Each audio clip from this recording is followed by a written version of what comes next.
con Davide Briatti, Ariano Nepolesine, noto ristoratore, albergatore, barista, eccetera, eccetera. Però adesso ti scopriamo con una nuova versione, un grande appassionato di comics. Sì, qua io sono venuto nel tuo bar e caspita, hai una collezione qua visibile con migliaia di pezzi. Da dove nasce questa tua passione?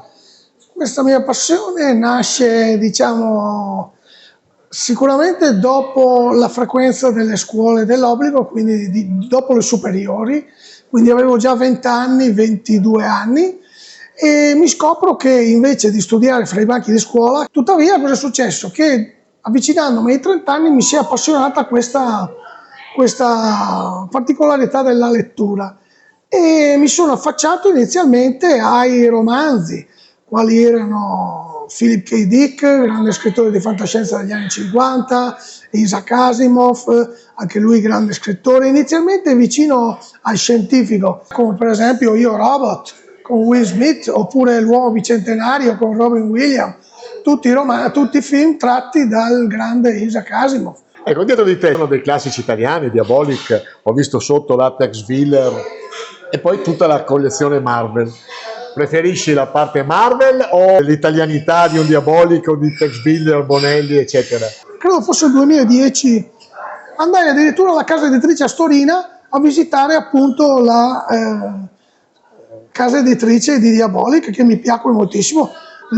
Andai nello stand di Diabolic per 2 o 3 volte di fila in Lucca Comics, dove incontrai Mario Gomboli, il caporedattore di adesso, lo era anche prima della morte delle 2 signore, le Giussani, ecco, creatrici di Diabolic, e niente, Diabolic mi ha appassionato per il concetto del noir, che lui è un artista, tra virgolette, dell'omicidio e del furto, ecco. Allora, ogni collezionista ha dei pezzi importanti.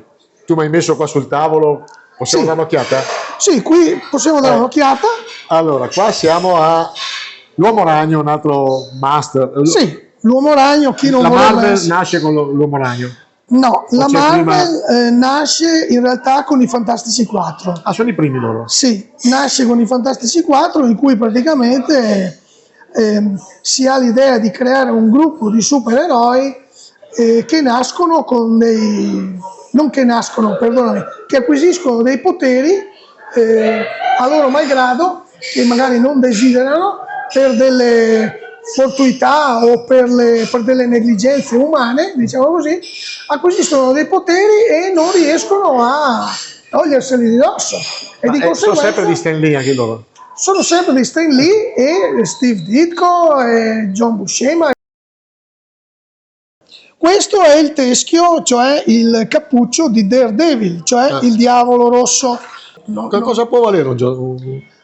Diciamo che il fumetto ha una sua identità, ogni fumetto ha una sua identità, dipende come è messo lui fisicamente, perché ci sono dei caratteri, ci sono 4-5 caratteri di giudizio, diciamo il più importante sarebbe edicola, che significherebbe che dovrebbe essere, tra virgolette, illibato, mai scritto, mai segnato, mai piegato. Adesso per esempio vedi qui è incisivo che manca un pezzettino di pagina e vale molto meno. Vale moltissimo meno. Quando sono arrivato, mi avevi già preparato tutto, ti ho chiesto di spostarmi questo scatolone. Sì, questo scatolone è tu invece mi hai detto no, adesso c'è una sorpresa. Esatto, perché è il mio ultimo acquisto, diciamo così, è uno dei malvagi della collana sia dell'Uomo Ragno che di Daredevil, perché non si tratta di altro che di Electro.